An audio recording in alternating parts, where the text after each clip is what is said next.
Hi, this is Theo from pocketblocks.com. Today I'm going to review the Microsoft Surface Pro 4 from the perspective of an artist. This review is going to be a bit long, so if you want to save some time, you can check out the text review in the video description. I'll post a link to my text review there. The content for the text review and the video review is the same. If you're still here with me, today I'm going to talk about the hardware, the operating system, and some of the software that I use. In short, I like this tablet, but there are numerous glitches and I will talk about them in this review. So let's start with the hardware first. As you can see, I have quite a lot of fingerprints on the surface already. This is very common if you use a touchscreen tablet. Anyway, this is a 12.3-inch screen with a resolution of 2736 by 1824. So the screen resolution is very high. Everything appears to be very sharp. The fonts, the images, just about everything is very sharp. The aspect ratio of this screen is actually 3.2.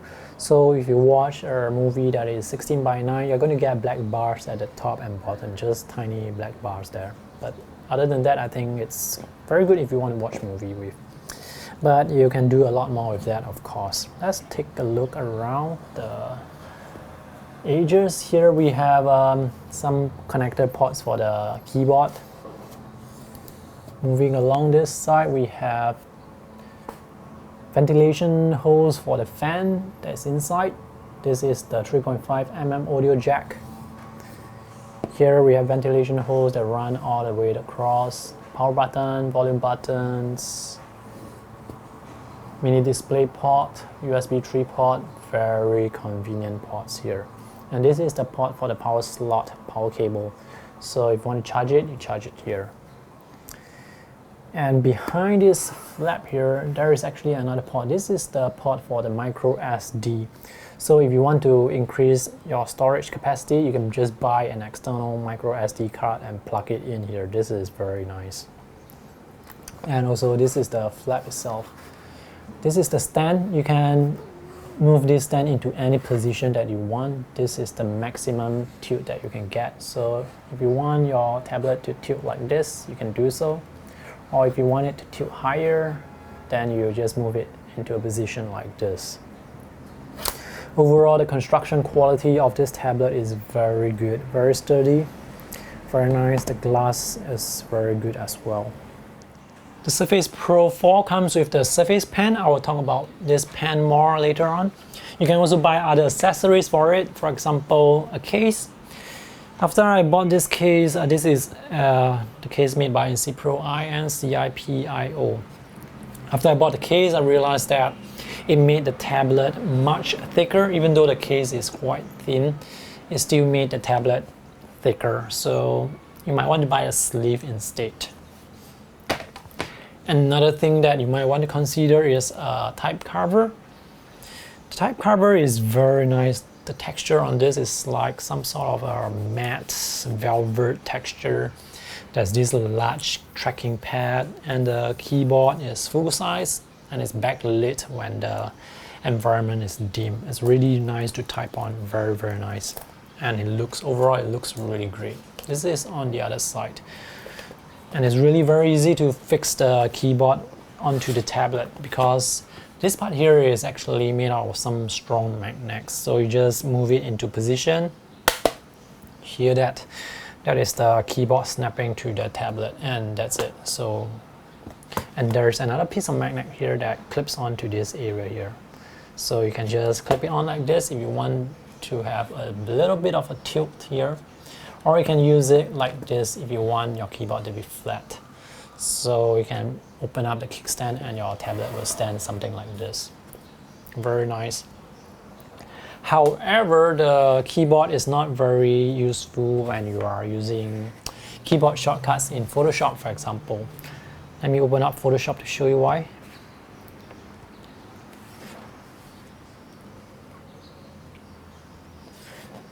Alright, this is Photoshop, for example. You are using Photoshop now and you are drawing on it and realize that the keyboard is actually below there. So if you want to access some of the keyboard functions, you're going to have this situation where your hand is here and you're reaching for the keyboard shortcuts here, and it gets a bit awkward. So You might not want to get the type cover because of that. Yeah, especially if you are drawing a lot and you use a lot of keyboard shortcuts, then this will actually become more of a nuisance than a help.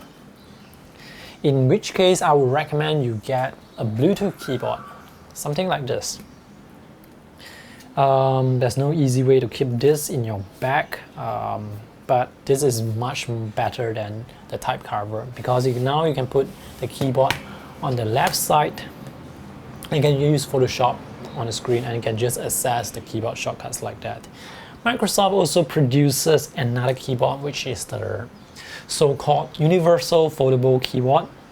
Well, that one is really compact. It's essentially something like this, but you can fold the keyboard into half and you can bring that around anywhere. If you want to get a keyboard, definitely get the Bluetooth keyboard. I recommend either the Logitech K810, this is the K810, or the Microsoft Universal Foldable Keyboard. That one is very compact, and I would say I'd recommend that one if you are using keyboard shortcuts a lot. But if you are typing a lot as well, then probably this one, although this one is a bit difficult to put in your bag because unless you buy a sleeve to protect the keys. But other than that, this is a very good Bluetooth keyboard. And the reason why you want to buy a keyboard is because unlike other tablets, when you go into text boxes, for example, sometimes, for example, now I'm in the text box. The keyboard, that software keyboard, does not appear. By right, it should appear, but it doesn't appear. And I've set the settings for it to appear, but it still does not appear. So you have to manually go and turn on the keyboard. And sometimes they have this thing here. I mean, this you can write something. So you can write something and the text will come out. Text recognition is very good, but sometimes you just want to type. So you have to switch this keyboard to something else, which is, this is the on-screen keyboard.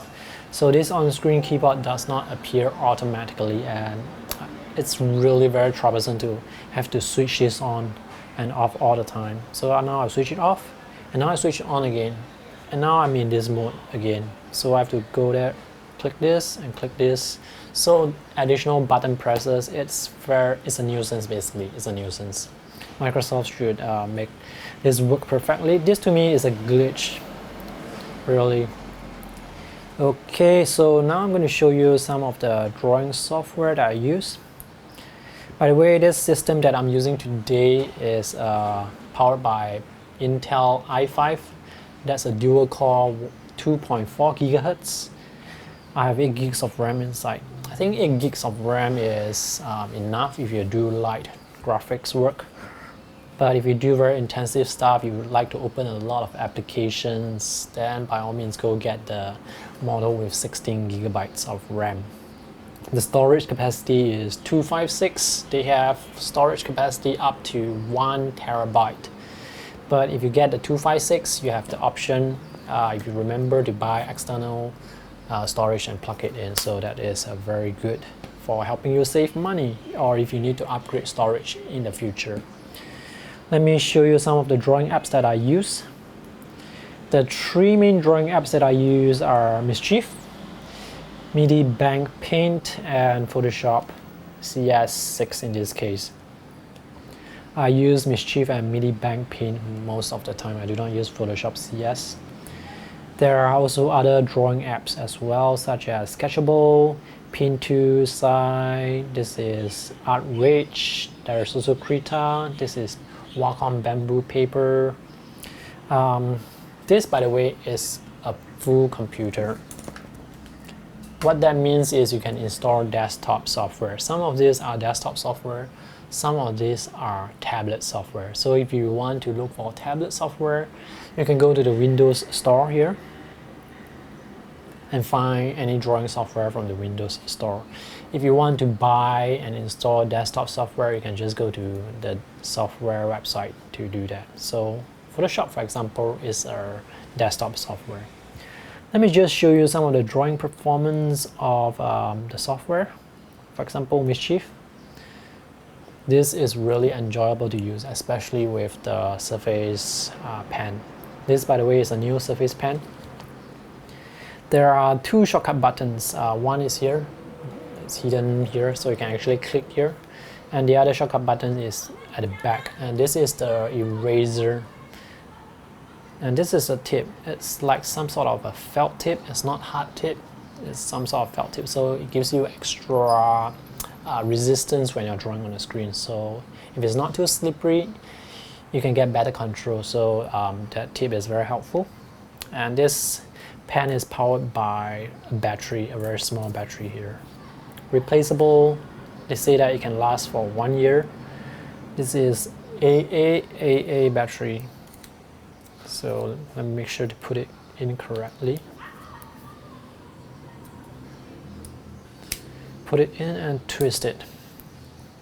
So once you get it in, it's powered up, and make sure you sync with your Surface Pen software to get it working. So this is Mischief, very simple drawing app. Let me zoom in closer for you to see it. I also want to show you the pressure sensitivity of the Surface Pen in this software. The Surface Pen is not as sensitive as the Apple Pencil. You do need to press down a bit to give it a bit of pressure in order for the screen to detect the tip. So if you just press down a bit, it just takes a bit of a learning curve. After that, you get used to it. So this is really very nice. You can see actually the curves are very smooth. There's almost no lag at all. And if you press down really hard, you get very thick lines. The lines also taper very smoothly.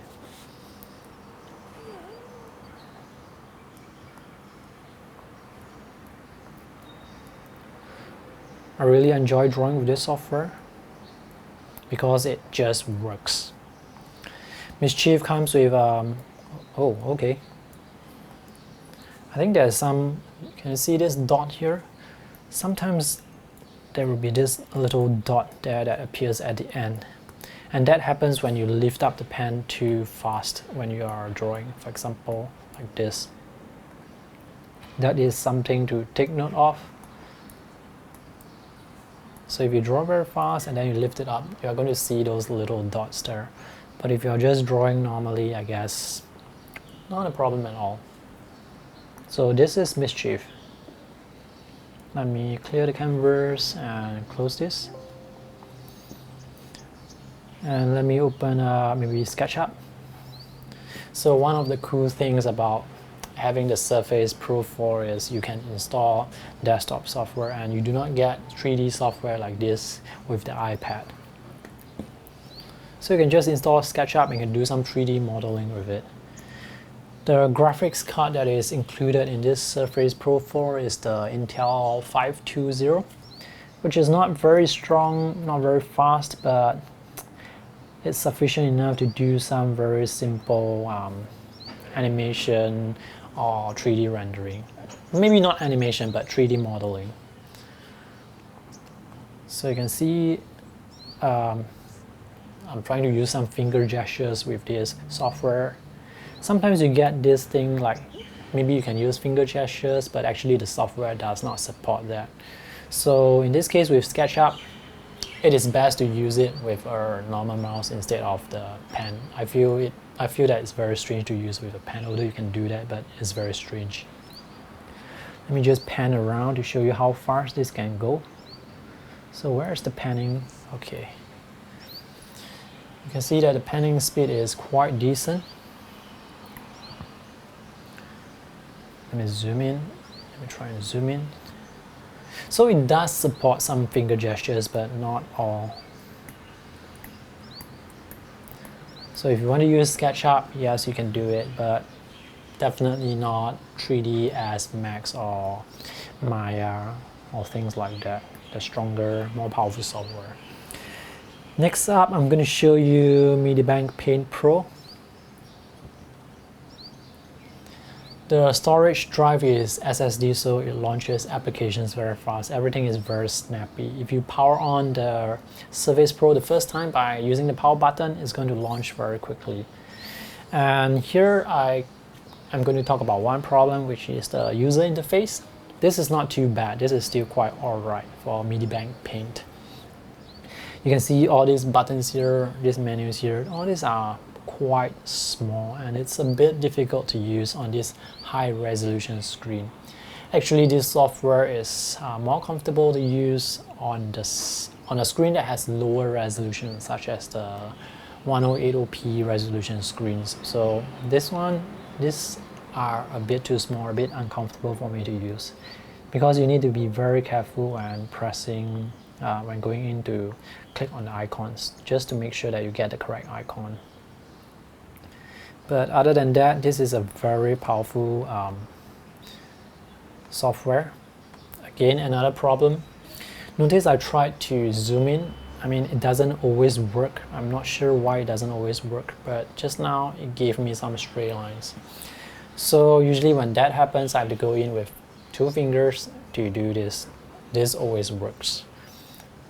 This doesn't always work for some reason. Maybe it's because my skin, they did not detect it too well. Anyway, this is a very good app. I'm going to use the pen tool and use a brush here, check the brush size and show you some of the strokes. Same thing with Mischief. You can get very thin strokes and very thick strokes. The pressure curve is very nice, and it's very smooth, and it's very intuitive to draw on. There's not so much of a lag to speak of. And this is my favorite full-featured drawing application, MIDI Bank Paint. By the way, I will post links to all the software I've mentioned in the video description, so you can check them out. And the last software I want to show you is Photoshop CS6. I did not upgrade to Photoshop CC, Creative Cloud, because CS6 is still working very fine. So take a look at this.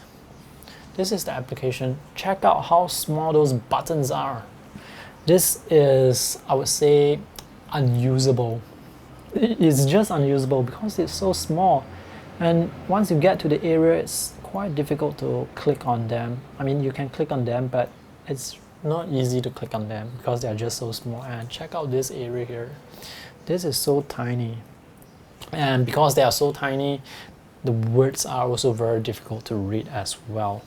So you might want to apply, there is actually some sort of a hack to increase the user interface, to increase the menu size, the button size, but with that hack, you are increasing the size, yes, but the menus actually become a bit blur as a result of that scaling. So it's a no-win situation.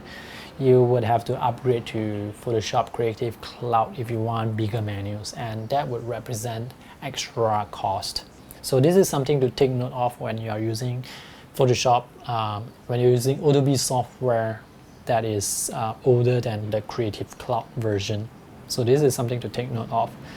To deal with this problem, well, I have to go to Windows Store to buy this app called Tablet Pro. Tablet Pro gives me the ability to install bigger buttons and customize these buttons. So now I have customized all these buttons to mimic all the shortcuts in Photoshop. I have a new here where I can click and I can create a new file. Oh, now the keyboard comes up. See that? And press enter. So the keyboard doesn't always come out. In this case, it came out. I have no idea why.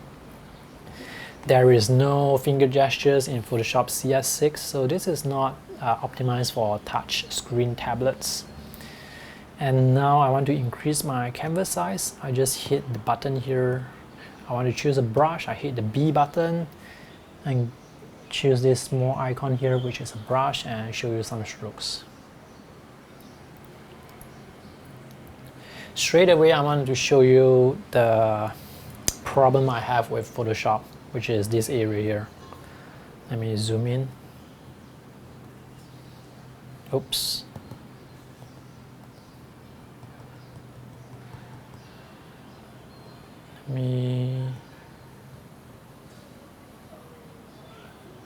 Oops, I cannot use my hand, yeah. So there are all these little things, annoying things to take note of. Because I cannot use my finger, I have to use the hand button here and then use the stylus to actually move this around. And right now, for some reason, I'm unable to move it around. Okay. Why is it I'm unable to move it around? I have no idea.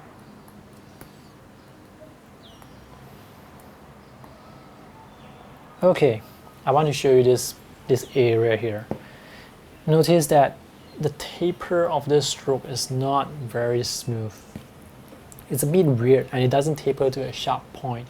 If you are using a Wacom tablet or the iPad Pro with the Apple Pencil, you are going to get a very smooth taper. Let me show you. MIDI Bank is a better software.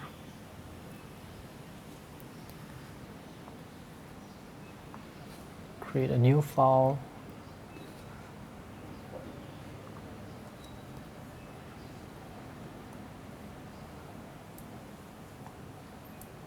Notice that this line, this tapers more gradually, more naturally. However, in Photoshop, you get this. So let me just use the brush again. Where's the brush? Check that out. It's unnatural.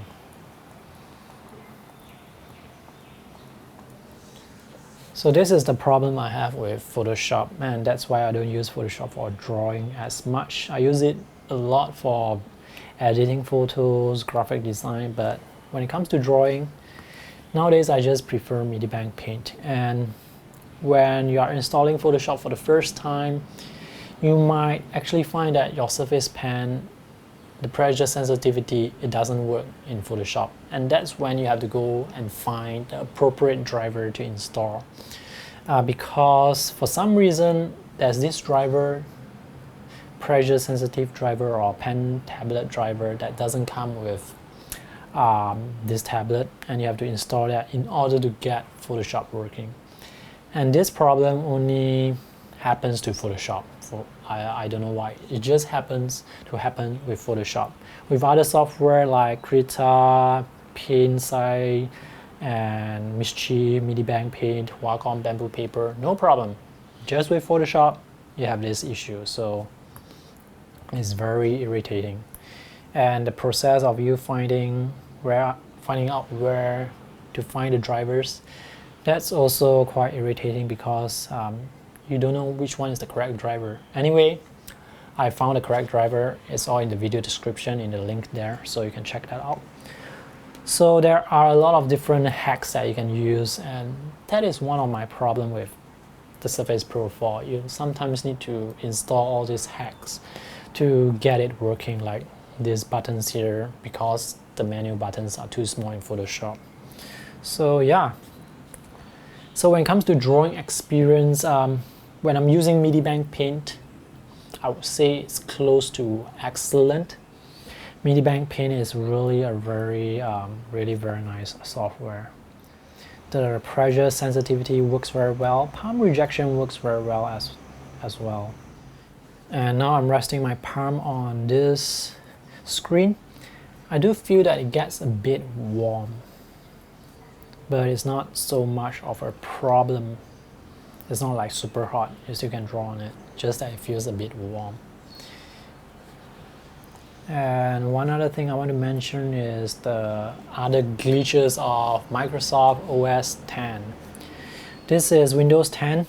Some glitches are, for example, when it goes to sleep, sometimes it doesn't start up. So that's one of the glitches. Another glitch is sometimes the start button, when you press it, nothing happens. Now it's working fine, but sometimes when you press it, nothing happens. Then of course there is the keyboard thing, which you always have to change to the normal keyboard, which is very irritating. And then there's this power bar here.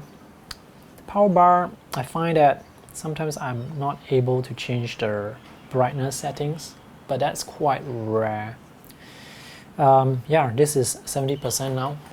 Battery life for Surface Pro 4, well, I would say 5 hours. If you do intensive work, maybe 4 hours. So it's average. I say it's average, not as good as the iPad, but I say it's good, but not as good as the iPad. So if you are near a power socket, it's just recommended that you plug it into the power socket to get it charged and use the power socket to power the tablet. But 5 hours of battery life, I think it definitely can be better when there are better competition out there. Let's see, what else do I want to talk about? Yeah, I think I covered pretty much all. This is not an easy review for me to produce because I'm not sure if you sense my frustration when I'm doing some demonstration, because some of the apps that are supposed to work but are not working. That is part and parcel of using the Microsoft system, so it can get a bit irritating at times. I hope Microsoft really up their game and release all the updates that are necessary to make this much better, but for now it's still a bit glitchy. It's usable, yes, but sometimes you feel like it definitely can be improved. Oh, one more thing I want to mention is the fan. Yeah, sometimes the fan will turn on for no apparent reason. Maybe you're charging the tablet, then it becomes hot, then it will turn on. But I read a lot of complaints about the fan on the Microsoft forums. They say the fan turns on for no reason. Sometimes it happens to me as well, so that is also one of the glitches. So there are so many glitches. Is it still a good buy? Well, it really depends on what you want to do with the tablet. If you want something to draw on, yes, you can draw on this. You can also draw on the iPad. So what's the difference between the iPad Pro versus the Surface? Well, main thing is this gives you the full operating system, and with the full operating system you have additional flexibility to do so much more things. For example, you can install desktop software, and personally for me, I find that desktop software is just much more productive when it comes to time savings. You can do things faster with desktop software. I mean, for me, I can do things faster with desktop software. Also, another thing is there is the file system. Take for example, if you want to upload a picture to DeviantArt, for example, or your favorite photography website, Flickr or something else. You want to upload a file to some Google Drive. You will not be able to do that with the iPad. Wow, that is the most stupid thing ever. But with this, I mean with the desktop, of course, you just choose the file on your desktop and just upload. It's as simple as that. But on the iPad, I think you need to go through a lot of loopholes in order to upload a file, or maybe you just cannot upload a file at all. So that is one significant advantage of having a full OS. Yeah, so that's about all for my review. If you have any questions, feel free to ask me in the comment section below. I'll try to answer as many as possible. If not, remember to subscribe to my YouTube channel for more art product reviews, sketching tips, techniques, and art book features.